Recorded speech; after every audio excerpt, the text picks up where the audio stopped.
Mid cap category के काफ़ी funds ने पिछले कुछ सालों में शानदार रिटर्न्स बनाकर दिए हैं। इन्हीं में से 3 फंड्स ऐसे हैं जो कि निवेशकों के द्वारा काफ़ी पसंद किए गए हैं। दोस्तों, मैं बात कर रहा हूँ Motilal Oswal mid cap fund, quant mid cap fund और HDFC mid cap opportunities fund की। तो आज इस वीडियो में हम इन तीनों फंड्स को आपस में कंपेयर करेंगे और ये जानने का प्रयास करेंगे कि इनमें से कौन सा फंड सबसे बेस्ट है। साथ ही हम ये भी जानेंगे कि कौन सा फंड किस प्रकार के इन्वेस्टर्स के लिए बढ़िया रहेगा। तो चलिए वीडियो शुरू करते हैं और सबसे पहले इन फंड्स के लॉन्च की बात करते हैं। मोतीलाल का फंड 2014 में लॉन्च हुआ था, क्वांट का 2001 में, जबकि HDFC का 2007 में लॉन्च हुआ था। यानी कि ये तीनों फंड्स काफ़ी पुराने हैं और इनमें न्यू फंड एज रिस्क मौजूद नहीं है। बेंचमार्क इंडेक्स की बात करें तो ये तीनों फंड्स का निफ्टी मिड कैप 150 TRI है। फंड्स का AUM देखें तो ये मोतीलाल का 14,446 करोड़ रुपीज़ है, वहीं क्वांट का 9,283 करोड़ रुपीज़, जबकि HDFC का 75,382 करोड़ रुपीज़ का AUM हो चुका है। तो यहाँ पर HDFC का AUM सबसे ज़्यादा है जबकि क्वांट का सबसे कम। डायरेक्ट प्लान के एक्सपेंस रेशो को देखें तो ये मोतीलाल का 0.58% है, क्वांट का भी सेम है, जबकि HDFC का 0.72% है। तो यहाँ पर आपको HDFC मिड कैप फंड तीनों में सबसे महंगा पड़ेगा। फंड मैनेजर्स की बात करें तो मोतीलाल को 2018 से मिस्टर निकेश शाह, जबकि 2022 से मिस्टर राकेश सेठी मैनेज कर रहे हैं। क्वांट को 2019 से मिस्टर संजीव शर्मा, 2020 से अंकित पंडे और 2022 से मिस्टर वासव सहगल मैनेज कर रहे हैं, जबकि HDFC को 2007 से मिस्टर चिराग सेतलवद मैनेज कर रहे हैं। खास बात यह है कि तीनों मिड कैप फंड्स के फंड मैनेजर्स ही काफ़ी लंबे समय से फंड्स के साथ में बने हुए हैं, जो कि फंड स्टेबिलिटी के लिए अच्छा माना जा सकता है। चलिए इन तीनों फंड्स को रिटर्न्स के बेसिस पर वैल्यू कर लेते हैं। यदि इन तीनों फंड्स में 2500 की मंथली SIP 10 साल पहले शुरू की गई होती तो आज टोटल इन्वेस्टमेंट 3 लाख रुपए का होता, जिसकी मैच्योरिटी वैल्यू मोतीलाल में 11,88,000 रुपीज़ होती, क्वांट में 12,46,000 रुपीज़, जबकि HDFC में 10,41,000 रुपीज़। तो यहाँ पर SIP के मामले में क्वांट ने सबसे ज़्यादा रिटर्न्स बनाए हैं, जबकि HDFC ने सबसे कम। वहीं यदि इन तीनों फंड्स में 10 साल पहले 1 लाख रुपए लमसम इन्वेस्ट किए गए होते तो आज उसकी मैच्योरिटी वैल्यू मोतीलाल में 7,85,000 रुपीज़ होती, क्वांट में 7,02,000 रुपीज़, जबकि HDFC में 6,55,000 रुपीज़ होती। तो यहाँ पर लमसम में मोतीलाल ने सबसे बढ़िया रिटर्न्स बनाए हैं, जबकि यहाँ पर भी HDFC की रैंक 3rd रही है। चलिए इन तीनों फंड्स के रोलिंग रिटर्न्स को देख लेते हैं।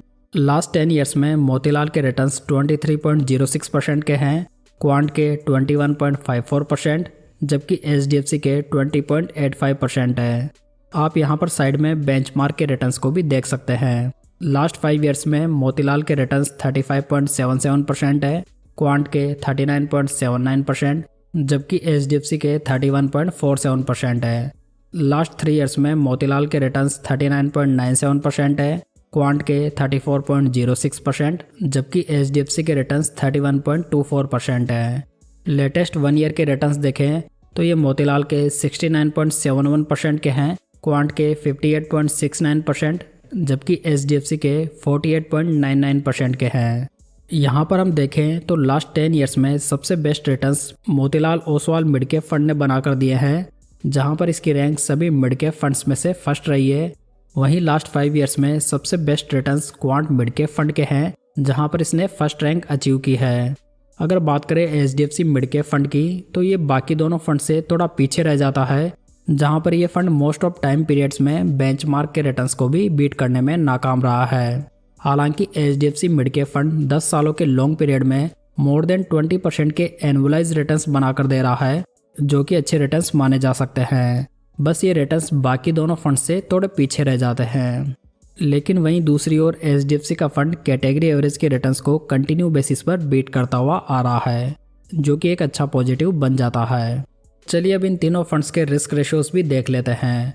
अल्फा की बात करें तो ये मोतीलाल का 12.10% है, जहां पर इसकी रैंक 28 फंड्स में से फर्स्ट रही है। क्वांट का अल्फा 6.23% है, यहाँ पर इसकी रैंक 2nd है, जबकि HDFC का अल्फा 4.66% है। इस फंड की रैंक कैटेगरी में 3rd रही है।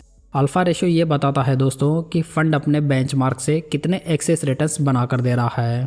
बीटा देखें तो ये मोतीलाल का 0.86 है, क्वांट का 0.91 है, जबकि एचडीएफसी का 0.88 है।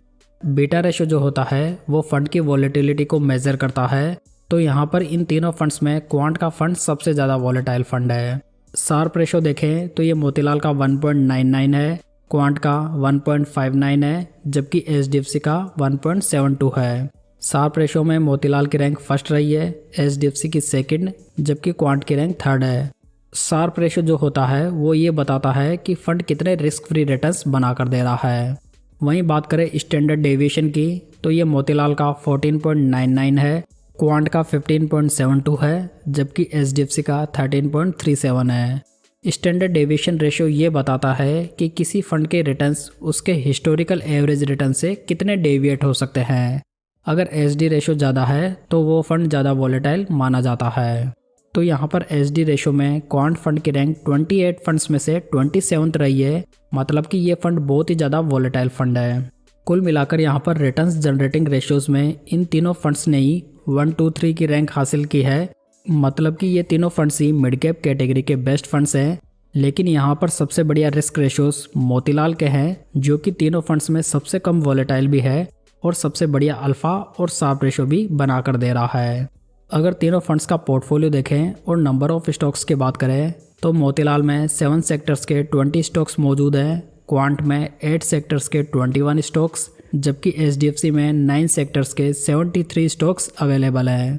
तो यहाँ पर मोतीलाल और क्वांट का पोर्टफोलियो काफ़ी ज़्यादा कॉन्सेंट्रेटेड है।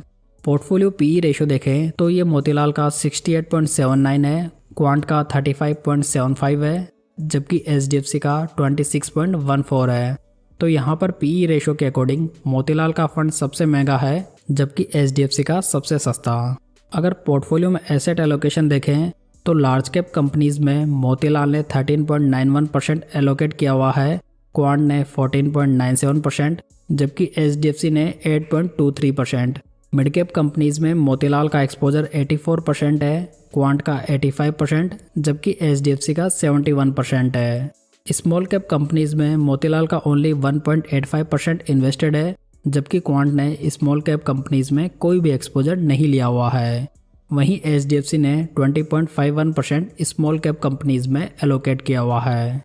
तो यहाँ पर एचडीएफसी ने स्मॉल कैप में कंपैरेटिवली ज़्यादा एक्सपोजर ले रखा है, क्योंकि एचडीएफसी के पास में नंबर ऑफ स्टॉक्स ज़्यादा है, सो ये जस्टिफाई भी हो जाता है। यदि सेक्टर वाइज एलोकेशन देखें तो मोतीलाल ने technology, capital goods, automobile, consumer और फाइनेंशियल में हाईएस्ट एक्सपोजर बना रखा है। क्वांट की बात करें तो इसने health care, services, metal and mining, energy और कंज्यूमर स्टेपल्स में हाईएस्ट एक्सपोजर ले रखा है। वहीं एचडीएफसी ने financial, health care, capital goods, technology और ऑटोमोबाइल में हाईएस्ट एक्सपोजर बना के रखा है। दोस्तों आप इन तीनों फंड्स के टॉप 10 स्टॉक्स का वेटेज यहाँ पर देख सकते हैं, जहाँ पर आपको दिखाई देगा कि मोतीलाल और क्वांट दोनों ने कई स्टॉक्स में 7 से लेकर 9% का वेटेज लिया हुआ है, क्योंकि इनके पास में नंबर ऑफ स्टॉक्स कम है, सो इसी वजह से इन्हें ऐसा करना पड़ रहा है। वहीं दूसरी ओर आपको एचडीएफसी में किसी भी स्टॉक में मोर देन 5% का एक्सपोजर नहीं दिखाई देगा। कुल मिलाकर तीनों फंड्स का पोर्टफोलियो ठीक है, जहां पर मोतीलाल और क्वांट का पोर्टफोलियो ज़्यादा कॉन्सेंट्रेटेड है, जिससे कि रिस्क की मात्रा थोड़ी बढ़ जाती है, लेकिन उससे रिटर्न्स भी अच्छे मिलने की संभावना बढ़ जाती है। किए गए सभी एनालिसिस के बेसिस पर देखें तो तीनों मिड कैप फंड्स काफ़ी बढ़िया फंड्स हैं। तीनों में 19-20 का ही अंतर है, लेकिन फिर भी यदि फंड्स को रैंक देनी हो तो Motilal mid cap fund first रहेगा, जबकि सेकंड पर क्वांट मिड कैप फंड रहेगा। हालांकि लास्ट 3 ईयर से एचडीएफसी का मिड कैप फंड भी काफ़ी अच्छी परफॉर्मेंस दे रहा है। इसी वजह से ये फंड भी ऐसे इन्वेस्टर्स के लिए अच्छी चॉइस बन जाता है जो कि कंपैरेटिवली कम रिस्क लेना चाहते हैं। वहीं दूसरी ओर आपको क्वांट मिड कैप फंड ज़्यादा वॉलेटाइल दिखाई देगा, जो कि क्वांट फंड हाउस का हर फंड होता है।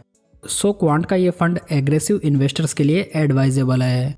वहीं लो वॉलेटिलिटी के साथ अभी के समय मोतीलाल मिड कैप फंड सबसे बेस्ट चॉइस बन जाता है।